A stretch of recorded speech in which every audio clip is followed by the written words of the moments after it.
choosing the right fonts for different genres. We're going to be right into typography and how typography affects your cover art. The first things first is going to be choosing the right font for the different genres that's out there. The font you choose for your cover art can convey a lot about the music in general and set the tone for the album. Different genres have distinct typographic styles, and those resonate differently with different audiences. I quickly want to go over a few of the common font styles that usually coincide with different genres. The first things first is hip hop, because most of the time, if you're taking this course, you're pretty much going to be doing a lot of hip hop cover art. Hip hop, first and foremost, is like urban type of fonts. I hate using that word urban fonts because there's really no such thing, but urban fonts are usually graffiti inspired fonts and often bold fonts. I've been seeing a lot of sans serif fonts recently and serif fonts, depending on the tone of the album. For the genre of pop music in general, is everything's usually clean about pop music because they're not edgy at all. Pop is just for the masses, so it's usually clean, modern, playful type of fonts. Next is going to be rock. For rock and roll, they usually go bold, rugged, and distressed looking fonts. We've all seen those worn out type of fonts that look like it has some grunge to it. Those are usually fonts that usually work with rock style cover arts. The next genre is going to be electronic music, house music. These are all in the same thing, EDM. They're usually futuristic, geometric type of fonts. They often use sans serif as well. For country music, same thing, still has rustic, vintage fonts. They often use the serif type of fonts as well, or sometimes they use handwritten fonts. I guess country music just gives that homegrown type of feeling. Writing a letter to you on the back of my truck. That's kind of the feeling and the vibe that I get from country music. Next is jazz. If you're making jazz cover arts in 2024,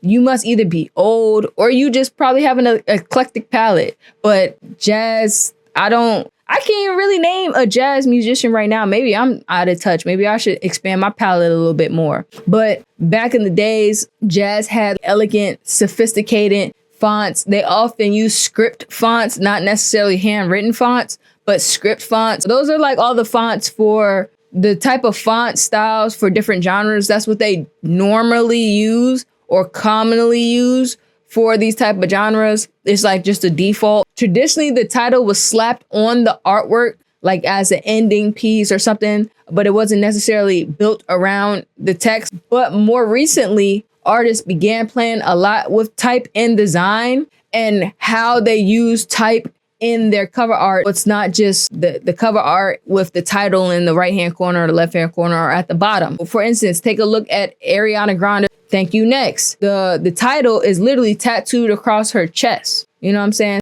That would technically be some sort of handwritten font, but it's an abstract way of including the title with the cover art without taking away from the art in general. If you look at Post Malone's Beer Bonks and Bentleys, that was a very high profile cover when it came out. The title is superimposed on the case, on the CD case. It's not, the album is a CD case playing Ode to Jesus, but it's like the title was superimposed on a CD case that became the cover. You know what I'm saying? It wasn't just like it was a cover and then the title on the left or the right or the bottom. When you do designs like these type of designs make the viewer search for the title within the artwork. That makes the viewer spend even more time appreciating the artwork, looking for it in detail. Even when it comes across a timeline, you might see a crazy picture and then looking for some sort of context to what the picture is, and you have to look for it. Now we're moving on because now we're really in the streaming era, and a lot of cover arts and stuff really had to do with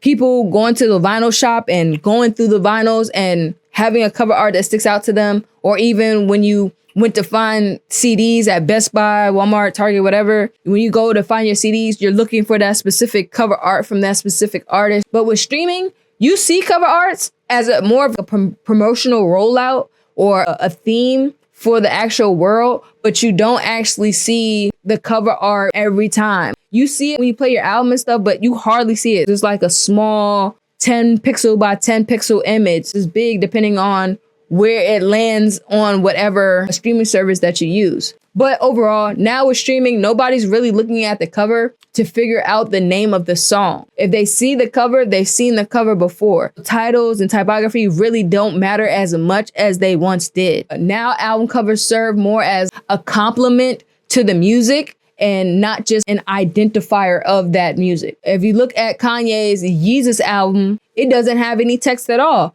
but you know that album with the CD case and the red stripe, that is the Yeezus album. It's more of a compliment, more of an art piece, more of a staple of the album rather than the identifier like, oh, Kanye's face, Kanye's name, that new Kanye West album. It makes it more mysterious, I think. In general, when you see that piece of art, it was a CD case or something like that, it would make me want to just click on it because like, what is that? Now I'm a little bit more curious. Why doesn't it have any type? Whose album is this? That type of thing. It draws the viewer and the audience in a little more. Let's quickly look at some album covers and some good uses and some bad uses of typography, or if they use typography at all. I'm here on my bros Cover Art Matters page. The man just hit 107K. That is crazy. Cover Art Matters. He is like the home of cover arts. If there's fly cover arts out there, he got a whole conglomerate. He got Cover Art Matters, Netflix sports covers, movie covers, all that type of stuff is here. Tap in, man. These are normally a lot of cover arts from around the web. For example, here we have Rob49's I Swear to God, his new single. Nowhere on here says anything about Rob49, and nowhere on here says anything about the single name I Swear to God. This is an example of the cover art being a compliment to the song, not necessarily the identifier of the song. Now, if you know Rob49 or you listen to Rob49, this crazy chain is his chain, first of all, but it's his branding. If you see this, you obviously know Rob49 has something to do with it. And then all you have is the woman holding her hands praying. I feel like that is a good play on the words, I swear to God, rather than having those words on there. Because do you really want those type of words? You know, manifestation, all that. I swear to God, do you really want that on your thing that's going to be promoted to millions of people? Or would you rather have something that's more complimentary? That's one way of, you know, identifying it. All right. If we go for The Weeknd, The Weeknd got his new album coming out called Hurry Up Tomorrow. The Weeknd's such a big enough artist now, he could just plaster his face somewhere and people gonna go click and go watch and go listen. He don't have to put any words on his albums necessarily. But before, he used to. We already seen a few of his examples for The House of Balloons where it says The Weeknd and he had the typography and all that other stuff. As you evolve, you mostly need your art to be complementary to whatever music. This is I think his third installation for his series. This is the cover art / poster for A$AP Rocky's Taylor Swift. Now, this cover, I think it's pretty cool. I like the kind of direction they went for. It's very, very different. This is definitely a complimentary type of cover, but this is also an identifier because he has a lot of stuff going on, but A$AP Rocky normally does this. He usually pulls ideas and art inspiration from different countries. He rarely even uses stuff from America. So if you see this, you probably really won't know what it is because A$AP is a good superstar and figure, but in music, you know him, but he doesn't drop music often enough. If you've seen just this, you would know it's A$AP Rocky. You know what I'm saying? He still has to put some identifiers on this cover. And he used, once again, a bold sans serif type of font. This is a bold font starring A$AP Rocky in big, bold red letters where it says Taylor Swift,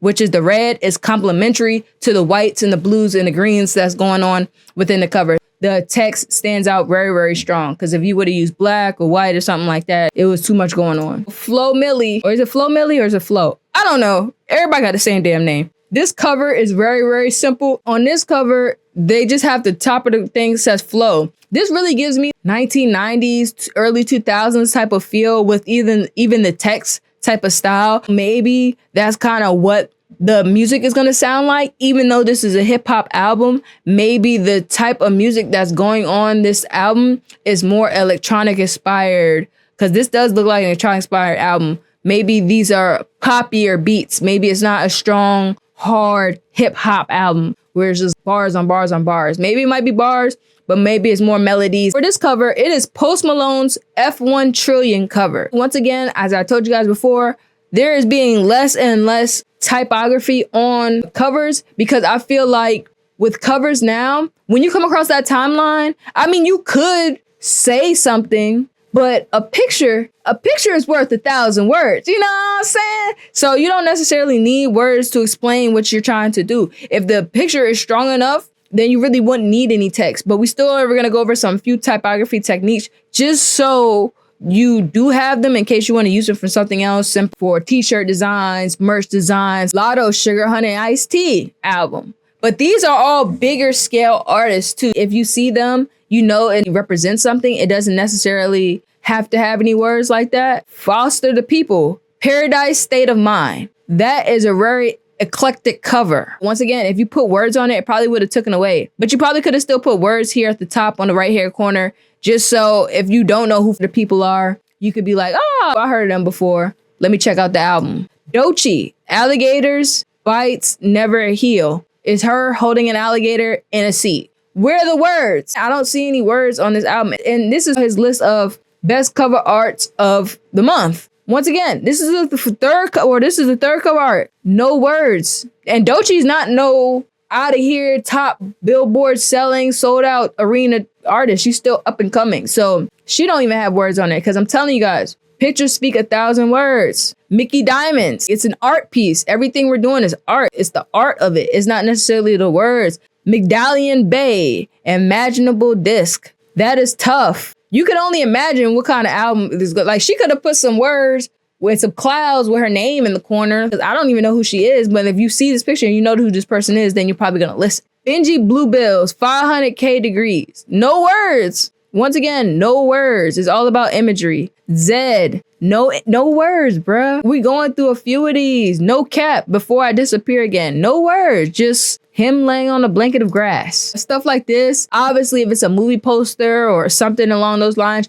you have to have some sort of context to it. You can't just have an image on there, because it's like, what the hell is this? They did a nice little inner glow, outer glow with the Y2K feel. This is giving me 90s VHS type of feeling. JT, City Cinderella. No type. There's no typography. The Death of Shim's Lady, Eminem. Now, granted, Eminem definitely could have just rocked with his face in a body bag and not had no words on here. But I feel like type has always been Eminem's aesthetic, especially that backwards E. Once again, has to do with branding.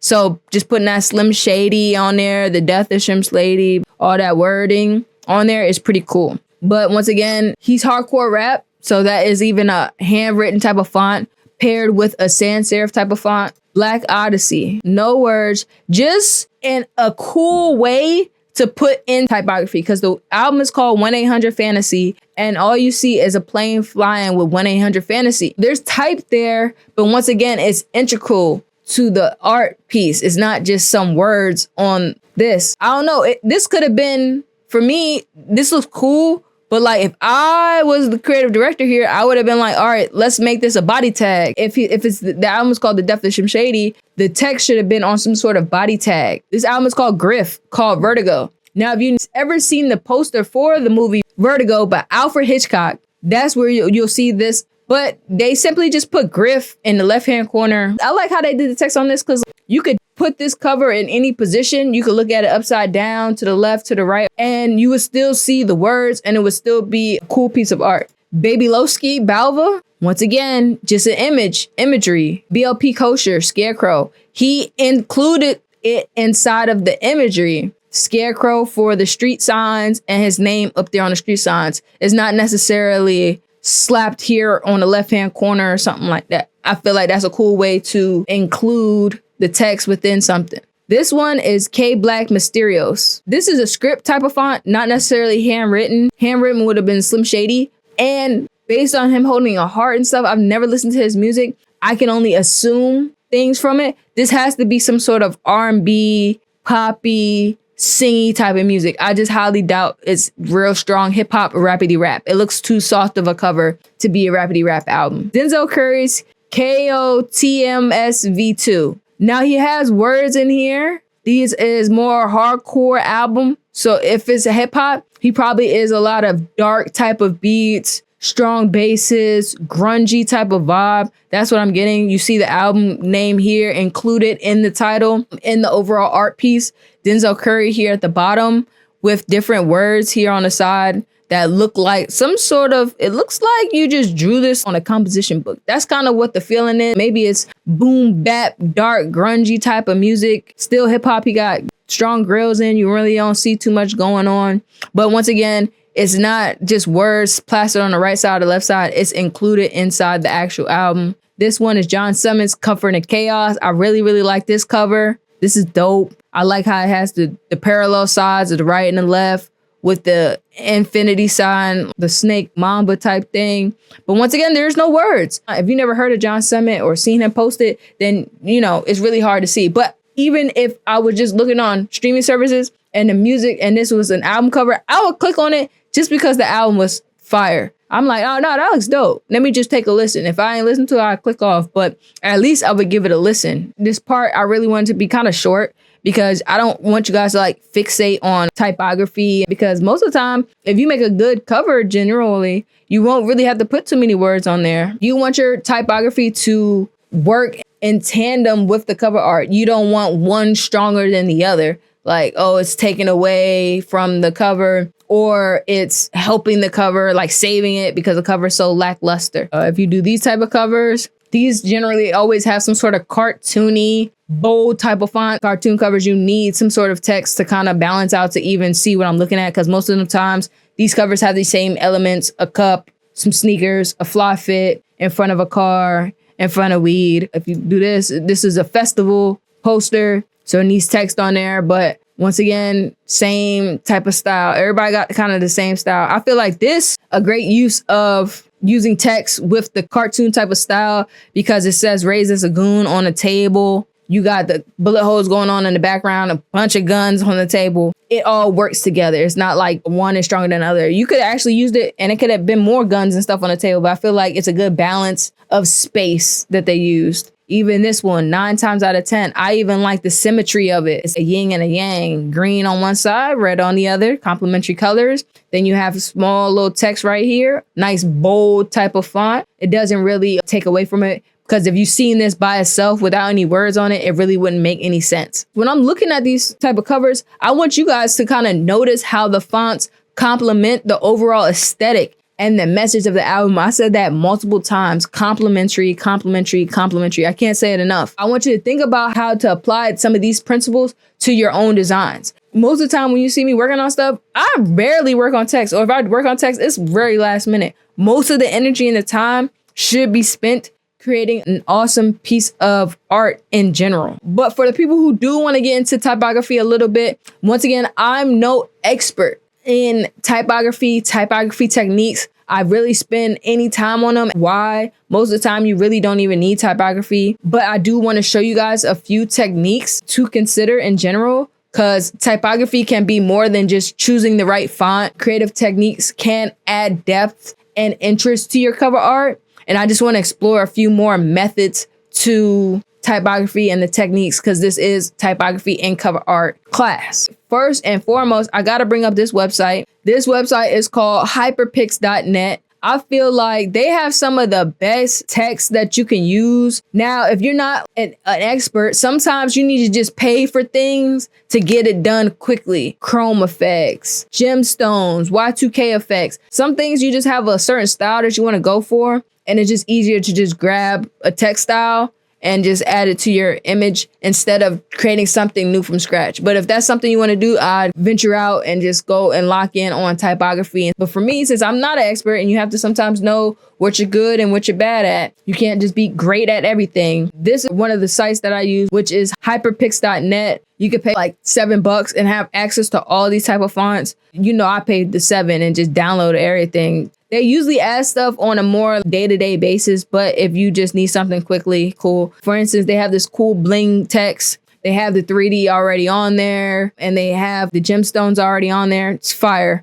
And then all you have to do is type in your text or drop your logo in, and then the logo or shape layer will become whatever you want it to be in just like 2 clicks, really. And they have a bunch, 26 pages worth of stuff. We're not going to go through all this stuff. I just want to show you guys that it's out there, and these things are achievable within Photoshop. If you get really, really good at just text in general, if that's all you want to focus on, then I'll just kind of lock in on that. And I'm going to show you a few techniques to kind of get you started. But I just want to show you guys there are websites out there that you can use in case you don't necessarily have that type of time to learn typography. The first few techniques I want you to consider is distortion. This is where you warp and twist your text to fit your design. This can create dynamic and eye-catching effects. Distortion, you can warp text, skew, perspective, and I'll show you guys that when we hop in Photoshop in 1 second. The second one is going to be layering different fonts, overlaying text or images onto other text to create a sense of depth and complexity. This is where you can create 3D text, you can create images within text, stuff like that. The third one is going to be texture. Now for texture, you can apply different textures to your text to give it a realistic tactile feel. You can create grass elements, water droplets, smoke, wood, fire. All these type of things can be achieved by using texture in your typography. And then lastly, like we already went over in another class, would be blending modes. Is using blending modes to integrate text with the background and creating unique visual effects, darkening it, screening it, the difference, using it like that. All right, so let's start with distortion. I want to show you how to use Photoshop's warp tool to warp and distort your text to create some interesting and cool effects. Here we have a blank document in Photoshop once again, and I've showed you how to get to the type tool before. In a previous class, I showed you how when you click this T for the shortcut, hold down the text tool, it'll give you horizontal, vertical type mask, and horizontal type mask. Most of the time, you're really only going to be using horizontal. Horizontal is seeing on the horizon, that's straight across. Anything is vertical means it's going up and down. Vertical, up, you know, think of jumping. Which are vertical. Another thing you're probably gonna really need to see is the type on the menu bar. This is where you can have more panels for your type. This is where you can get your paragraph, your glyphs, and stuff like that. Anti-accident, anti-alias, extrude to 3D. If you want to create 3D text from your image, you can do that. You can match your font. If you have something, you can match fonts. If you have an image or something, you can just click match font and then you can do that. Font preview size, I have mine as medium. You can change it to whatever you want. If you want to change languages, you can change languages. They have a bunch of different languages in Photoshop. Let's start with some text. And once again, here on the options bar, this is where you're able to change your colors, go into that panel we just talked about, which is the character panel, the paragraph, and the glyphs. So I have some text here. I just want to show you a few things. I have that's dope. So if you increase the text overall here in the corner on the options bar, it increases the whole text in general because everything is selected. You can still move it around, blase, blah. Now, a few things you need to know is the kerning. The kerning is how far the letters space out from each other. You need that just for the aesthetic purposes. Me, I kind of, most of the time just leave mine on 0 or like 100 or something like that. This, you can also do the size of the text here. This is you have to select one of the text, 1 or 2, whatever you want to affect. We already went over making things superscript and subscript. We went over that, superscript, subscript. And if you wanted to move this text up or down, you needed more space, you could do that. You could do that with this here too. But one of them is for just the letters alone, and the other one is for the whole text, like the separation. This, I want it to be kind of even with that. I'm just going to increase the size of the word dope on the bottom and move it down a little bit. We have the words that's dope here. Let me make it a little bit smaller overall. You can still press Control T to adjust the sizing of it to fit whatever you need to fit. Double click on everything and you're going to click that T with the little curve on it. And with that T, you're going to get this thing called warp text. And this is another way to distort. Now they have a lot. We're not going to go through all of them, but we're going to go to like one of my favorites. I usually use arch a lot to get you a little bit more control over that bend. As you can see, you can make it bend. You can make it bend inside, outside, make it around something. You know, you can make the horizontal, make it only on the right side or only on the left side. Bring it back to 0. If you want to do vertical, if you felt you wanted some sort of Star Wars type of text with the text coming at you, you could do that. If you wanted to be on the top, make it look like some sort of cone or something like that, you could do that as well. You can also move it from the vertical. You can have it coming on this side. On this side. That's really cool. Keep everything on horizontal, you know? They also have bulge. Bulge gives you the same thing. Make it like that Everlast type of font. Make it a bulge. Flag. If you wanted to, like it was flapping in the wind, this is usually what the pattern that a flag gives you.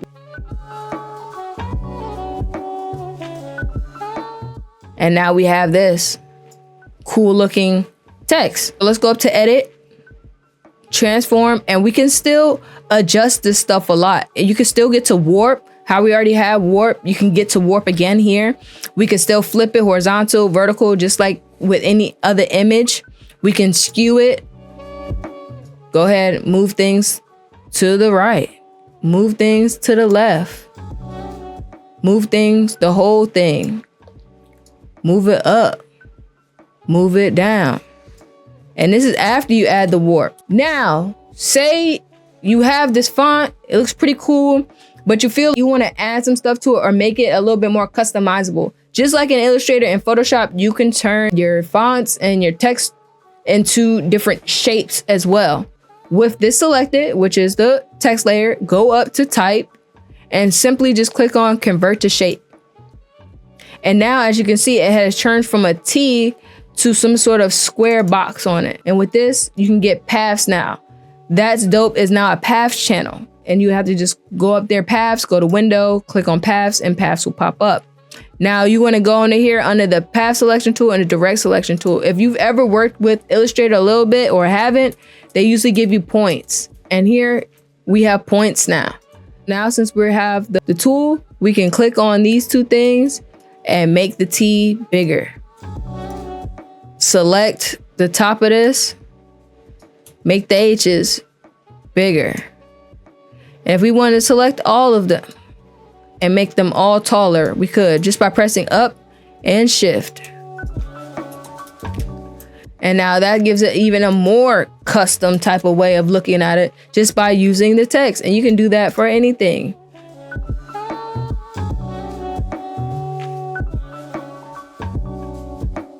Now we have this picture of this boat right here. And I want to show you guys how to use text, to use blending modes with your text to create sort of cool different effects. Here we have that's dope. Let's make it a little bit bigger just to take up all the space. Let's change the color to white because I feel like white might work a little bit better with the blue. The text is white. The boat is white. I feel like it all works together. With this, you just got to go to blending modes like any other thing. And this is, you want to go lighten in the lighten category.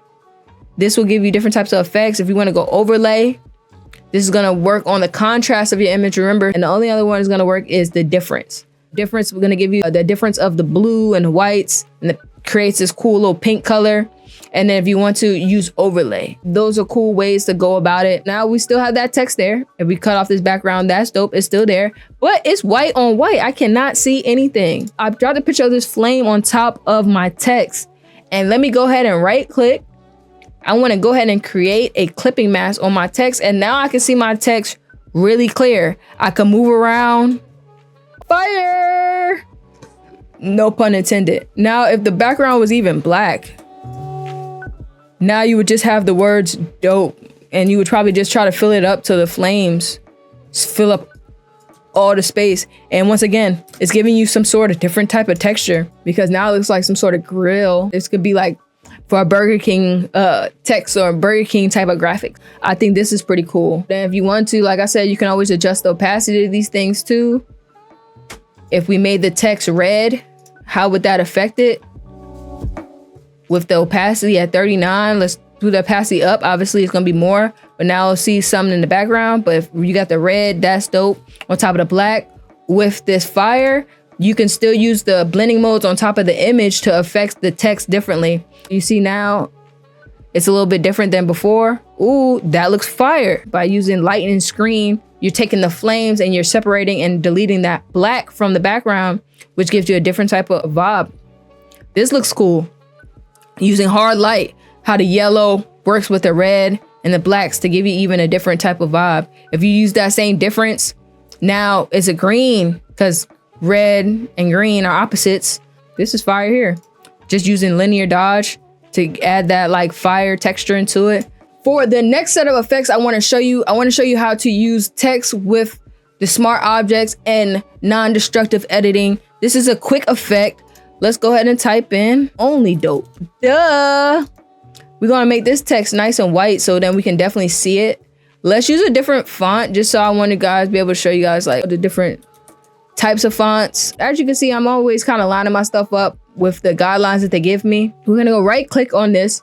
We're gonna create a smart object. We're gonna convert it, okay? If I press T again, I cannot work on this layer.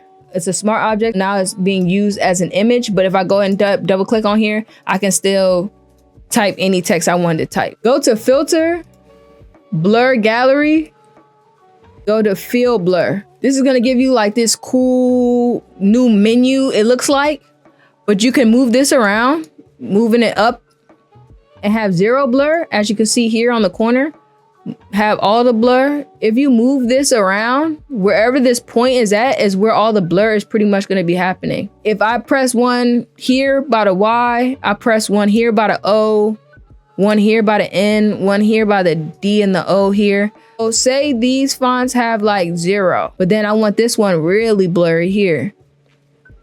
19, 17, that's pretty cool.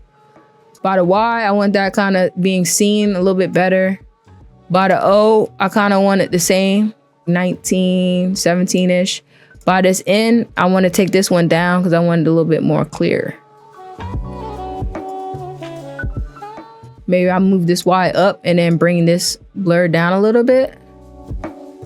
But you see how I'm controlling where it's at? You could do this with the iris blur too. If you wanted both, you could do fill blur, iris blur. Iris blur is gonna blur everything that's outside this iris. And you could turn it on, you could turn it off. It's always gonna keep what you already have for the points. Same thing with tilt shift. Tilt shift is a different type of blur. Maybe it might only do the top, maybe it might only do the bottom. We'll add like a little bit because I like the effect that it's given right up there at the top. But you can do path blur too. I rarely use this one, but if you want it, you can kind of move it, like drag it out. You can create this curve with it. The speed can be really, really fast if you want to add a taper to it. But play around. It's all different types of stuff on there. We're going to keep it how it is now. And we're just going to go up here and press OK because we don't want to spend all day, all night on this. But now, as you can see, it gives us a smart filter which creates a smart group of elements. We're just going to go ahead and press Control J, duplicate them. Now we'll have these 3 duplicates. Now with these 3 duplicates, you're going to go ahead and double click on them. And when you double click on any layer, you're going to get these layer styles. We kind of went over layer styles and blending modes a little bit. We're going to go a little bit deeper. We're just going to go ahead and just click off these channels. We're going to start with a blue channel. For the bottom one, let's double click on that one. Let's leave the green. The green leaves a cool effect too. And for the one on top, I'm gonna just keep it as is. Starting to give us like this ghostly type of effect. You can kind of keep it like it is here, but if you're gonna go and add that like flavor, I'm always gonna use a dope and adjustment layer. Adjustment layers work with text just as they work with any other image. And let's go groovy, because I feel like groovy just works. That's why I made the groovy pack, because these are like my go-to pack for everything. This one, how it affects the text. Look how it affects the text differently, bruh.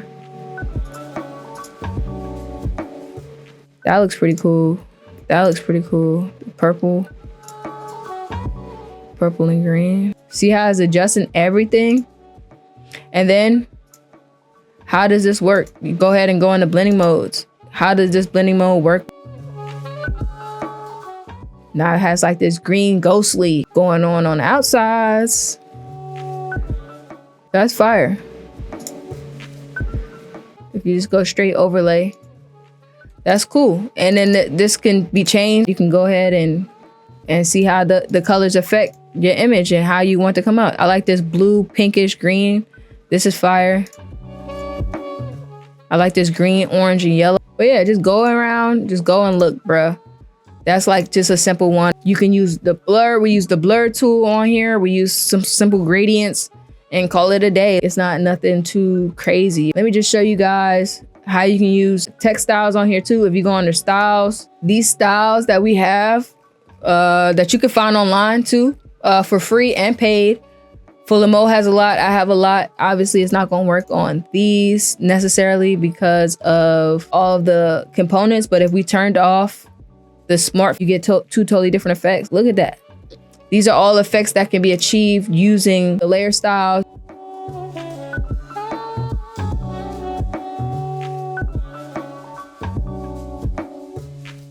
Now, you guys got to really get into it. If you really want to learn and know how all these stuff works, you can create any type of effect that you want to do just by knowing how to use your layer styles and how the layer styles work with one another. For the next set of effects, we're still going to use this same blurred type of style, but I want to show you, I already showed you like how the gradient and color works for it. I want to show you a couple of different effects that you can do with it. If we go ahead and duplicate this layer here, now we have, once again, 2 more styles, but we're going to turn off this top layer. And under this same layer here, we're gonna go under the blur gallery. And I told you before that you can kind of adjust whatever you want. For this one, we're gonna turn off tilt shift. And then we're gonna, for field blur, put them all over. We're gonna put them all in the middle because I want it all kind of to be blurred.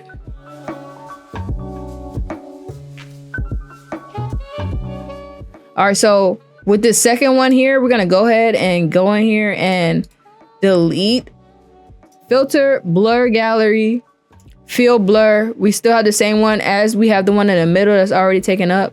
We're gonna just kind of blur it like 30 is cool. Press OK. And then we still have that top one on top. You see it's giving you even more of a ghostly type of thing. With this one, we're gonna right click on the bottom one and we're just gonna go ahead and rasterize this layer. Now rasterize it, there is no going back after this. Whatever effects now we're making, there is no going back. But this is the only day we're able to use the smudge tool. For this, we want to use the smudge tool. Right now, the smudge is at about 50%. And we're just going to go ahead and start just pulling some stuff down. Maybe not as strong. Maybe we should go down to like 15%. And then just start slowly pulling the smudge down a little bit. Give it like a drip effect.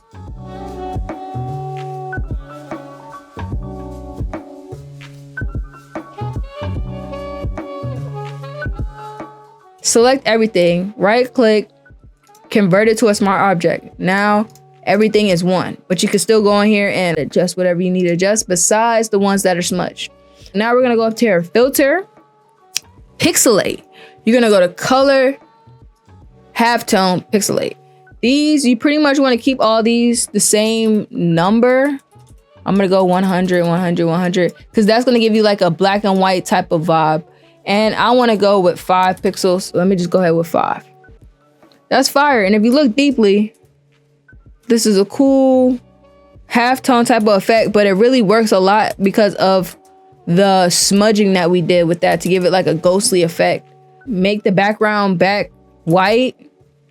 You still have the dots from the blackness that just happened. And if we want to control I to invert it, you can see it even more.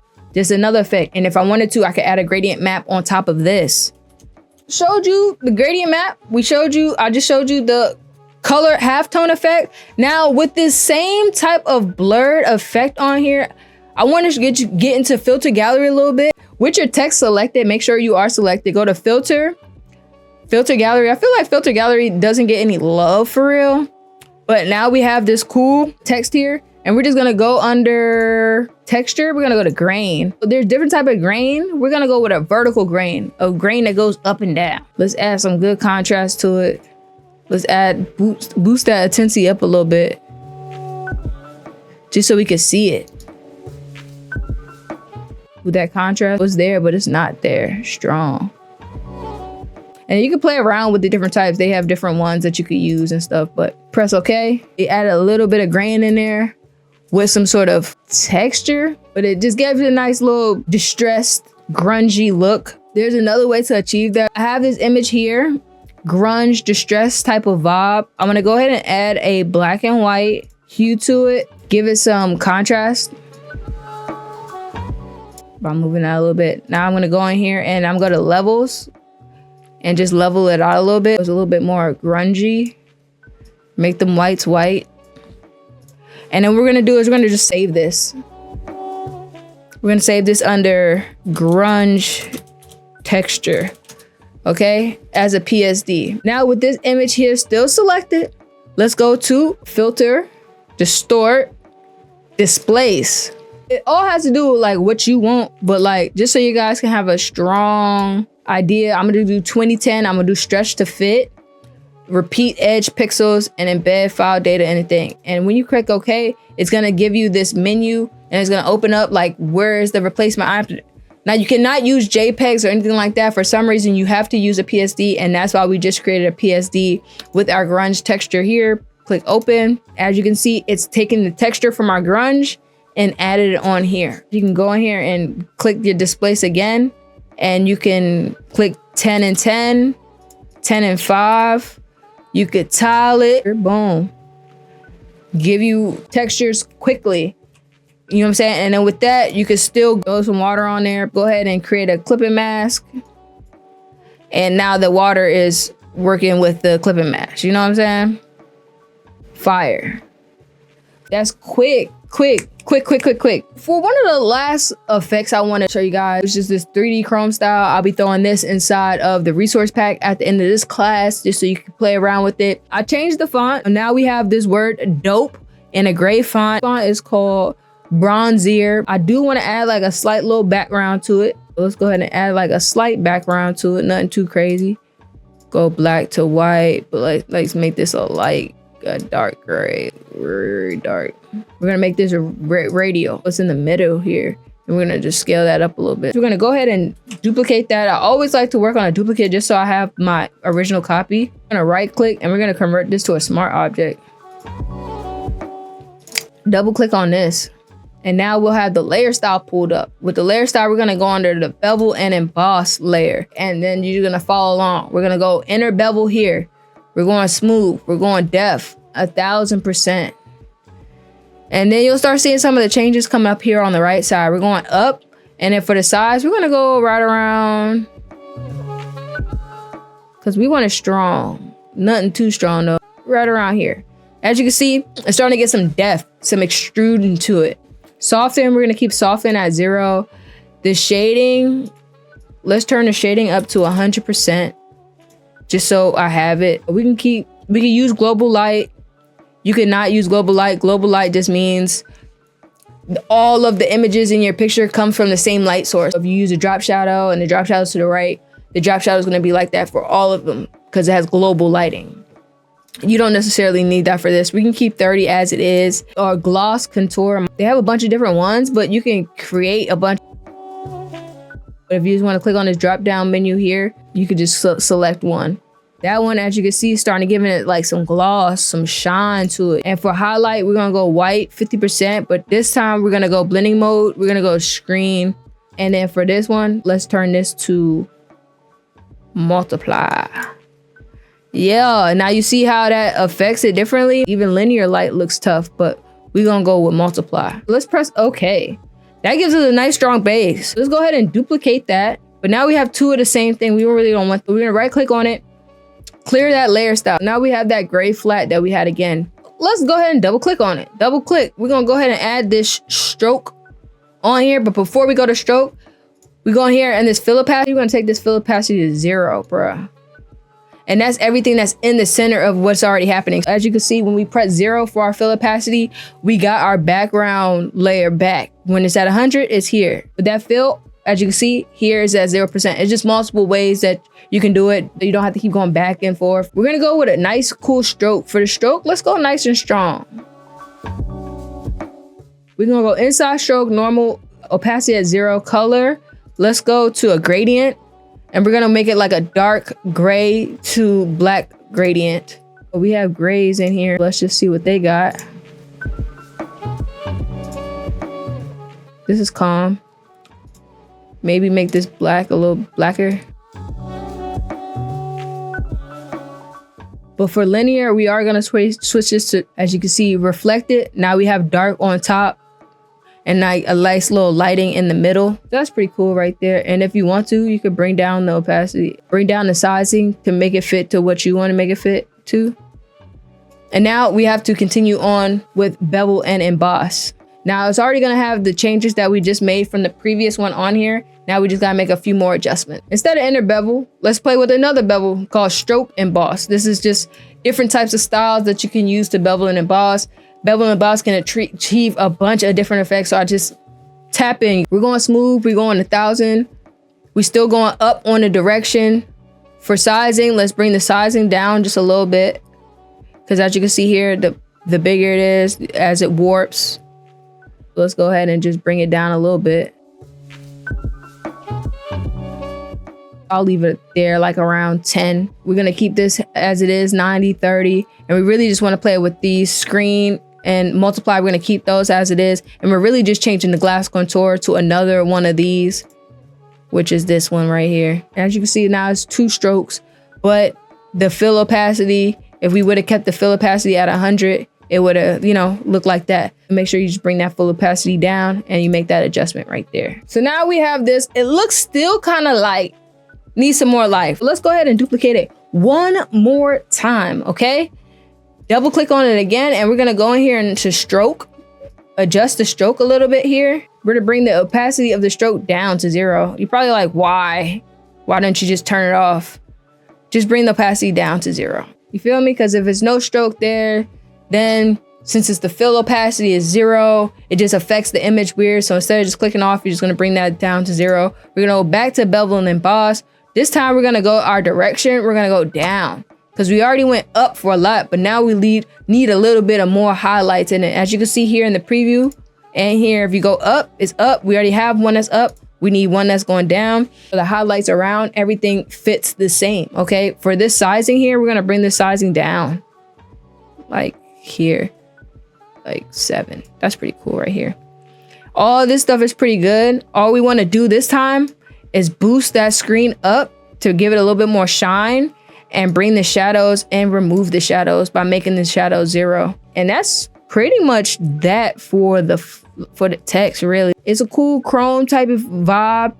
If you play with the colors and play with things within it. For the bottom layer, if we went to contour, we could have contoured it a little bit up, give it like this strong type of vibe.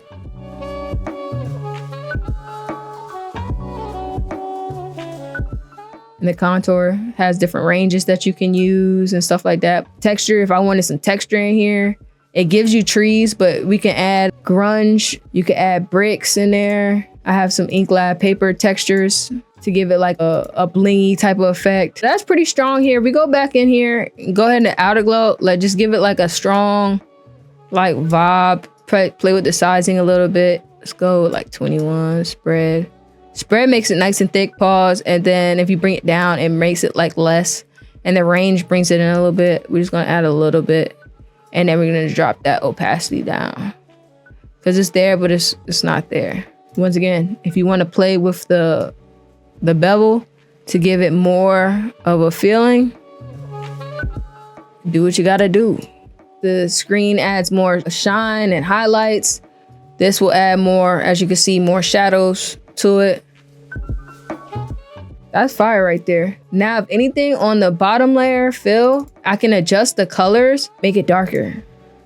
Press save, go back to the main part. If I want to adjust that and be like, all right, with the highlights, I got to bring the opacity of the highlights up. It's a stronger chrome on there. You know what I'm saying? It's all about playing around. You got to get in here and be like, all right, what is the effect that I'm trying to achieve? How I'm going to achieve that? I like that right there. And now another step you can do, you can add any types of curves to this. Make it brighter. Make it brighter on the top. Bring the shadows down. To give it more of a shine. Slight little S curve in there. Bring that shine up a little bit even more. Gradient map, chrome. If we want to add like another chrome effect on top of this to give it even more of a chromey feeling, you could add this on top and then go ahead and like adjust it. Like this looks pretty cool. Let's go into the groovy packs real quick. You know, and then you go ahead and adjust the blending mode. That's tough.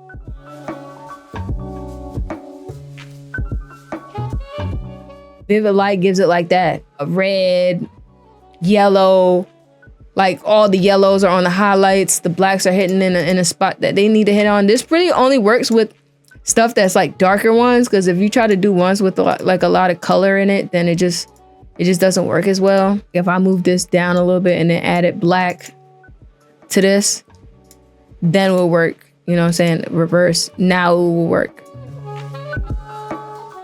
These work. Give it a nice glow in there.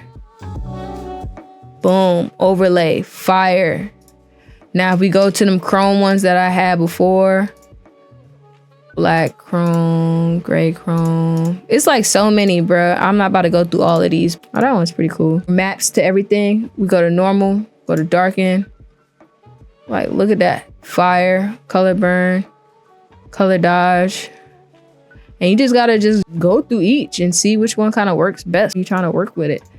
If we went normal and then deleted this, curves with it, we can go in there in the main layer and then go under gradient overlay and have a gradient overlay in there. The same colors that I just used, we can create it and on a chrome like this and then map it to this, just the main text without letting it affect anything else. This is just the base layer, orange. And as you can see, the highlights is coming from the other two layers that we already have. We go normal again, click in here, go back to the legacy with the chrome.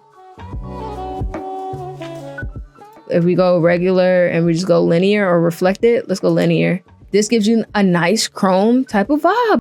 That's tough. Yeah, I just want to show you guys how that works. And then if you want to go ahead and add another gradient on top of that.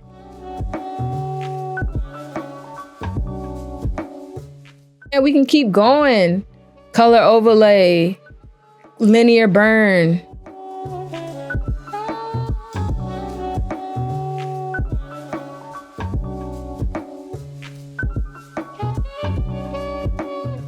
And then you can go in there, vivid light. I like how the colors are working together, but I really like color burn in general. We go back in here under the colors again. These colors are all gonna give us kind of the same. Ooh, that's tough. We're gonna leave that.